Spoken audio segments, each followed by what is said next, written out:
everybody, Nate Lee here, and we're going to try something I've been wanting to try ever since ChatGPT came out.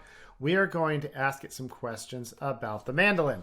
So this one is going to be just a lot of fun and not really any particular instructional content coming from me, but I'm interested to see if ChatGPT can give us some good advice about how to learn to play the mandolin. So let's go ahead and ask it.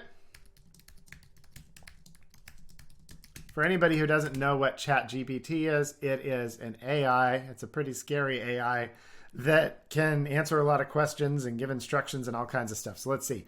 How to learn to play the mandolin. We've asked it. What does it say? Oh, good advice already. Get a mandolin. Choose a mandolin that fits your budget and playing style. Okay, that's great. If you don't know what you want, Pava mandolins. That's what I like. Familiarize yourself with the instrument. Study the different parts of the mandolin and how they work together. Okay, this is really good advice too. This is some like first lesson sort of stuff. 3, learn basic chords and scales. Start with basic chords and scales to get a feel for the instrument. Okay, totally makes sense.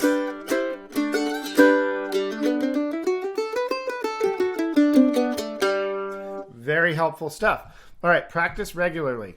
I like this bot. Practice regularly. Set aside time each day to practice playing the mandolin. Perfect. Consistent practice is so important. Don't miss a day if you can help it. You can miss one every now and then, but if you're missing days frequently, you shouldn't expect to get better very fast at all, or maybe not even get better, possibly get worse. Not trying to scare you, but that is the reality. If you miss a lot of days, you can't expect a lot of progress. All right, study sheet music. This one is a maybe. Depends on what kind of mandolin you're playing. Study sheet music. Learn how to read sheet music and play songs that interest you. Definitely on board with the second part. For the first part, maybe. If you're going to play classical music, you need to learn to read sheet music. For bluegrass and related styles, you can do that entirely by ear. However, I recommend you do learn to read music. It's a good idea. And learning to read tab is helpful too, because you're going to encounter that at workshops. All right, what's next?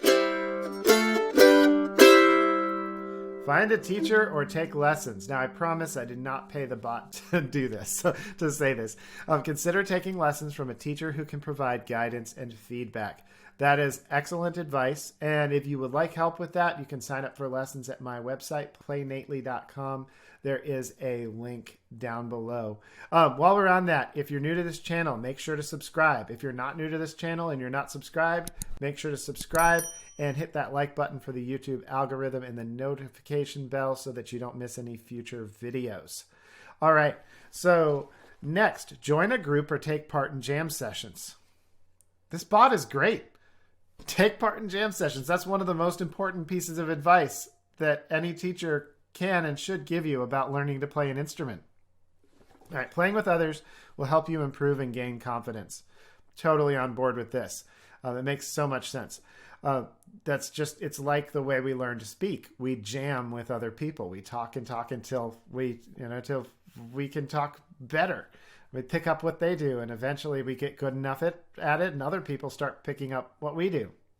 All right, what's next? Jam sessions. Keep practicing. All right, we're back to the practice thing. Keep practicing. Consistent practice is key to improving your mandolin skills. All right, this thing is totally right. Let's ask it something else. Let's choose one of these items. Learn basic chords and scales. All right.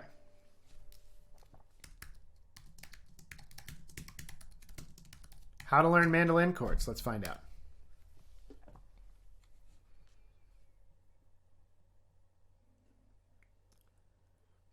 All right, this is good advice. Start with open chords. Yes, this is exactly what I would teach you to do. This is what you should be learning first for chords.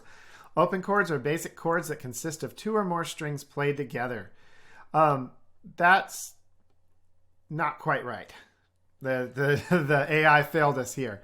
So open chords have to do with having open strings. So it doesn't mean that it's 2 or more strings played together. That is a chord still, but that's not necessarily an open chord. An open chord needs to have at least 1 open string, and usually they have 2. So if they had just one more word in there, if the AI had one more word, 2 or more open strings played together, that would fit a lot better. But open chords sometimes could even have 1. And at times they might have 2, 3. This is actually technically a type of a chord. So anyway, I do like the second half of this though. Start with simple chords and practice playing them in different sequences. And their choices of C, G, D, and A are excellent choices. The only thing that gives away that it's not a mandolin teacher necessarily is it didn't say G first. I think any mandolin teacher is probably going to say G first, even though you could learn C first. It's totally fine. Practice chord changes. Once you are comfortable with open chords, start practicing switching between them. Yes, absolutely. This will help you build dexterity and coordination. Learn bar chords. Bar chords are chords that use one finger to press down multiple strings. These chords are more advanced and will require more finger strength and dexterity. Nailed it, and yeah, learn to use those bar chords. If you want to learn more bar chords, check out the link below for my online pre-recorded class. It was a live class we did in December, and it's over now, but all of the materials are recorded and available to you. It's called Fantastic Chords and Where to Find Them. And I go into detail about bar chords, how to play them, both major and minor bar chords. Next, study chord charts. Yes. Tells us what they are. Oh, this is great. Practice them until, study chord charts and practice playing the chords until they become second nature. This bot is a good teacher, or at least good at giving instructions for what to learn. Experiment with new chords. As you become more confident with your playing, try experimenting with new and more complex chords. Absolutely. Just make sure you've mastered the previous ones first. Practice regularly. Okay, back to the practice. Good. Really glad that it's saying that. That's really important. Consider taking lessons. I promise I have not paid this bot to say this, but it's right. Consider taking lessons from a teacher who can provide guidance and feedback on your chord progress. Guidance and feedback is the difference between getting better faster and getting better slower. There are a few differences. There's your practice and what you practice, how you practice, and then getting the guidance on what those things need to be and getting feedback. That is what allows people to get better faster. And people without those factors in their mandolin playing typically don't get better. If you're really good at self-study, though, you can use things like the internet. You could use this ChatGPT, and you can self-study and teach yourself a lot of these things. It is important to take initiative. So don't only rely on a teacher to help you. Take initiative, even if you do have a teacher.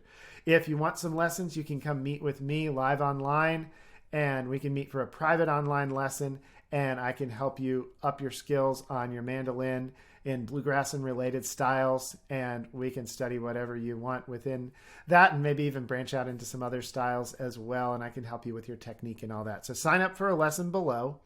And let me know if you've tried this AI, or go try this AI. Let me know. Tell me what kind of cool things you get from it, or if there's anything that you think isn't quite right or isn't quite right. Interested to see what else this has to say. Try it some more. If you all like this, I'll follow up and do some more of these where I ask it questions about the mandolin and give it commentary. All right. Well, if you're new to the channel or just not subscribed, make sure to subscribe and hit that like button for the YouTube algorithm. Click that notification bell so you don't miss anything. And if you're watching on Facebook, make sure to follow this page, click that like button, and share. Drop some comments. I want to hear what you think about all this. Feel free to request topics for future videos as well. And I will see you all later. Bye.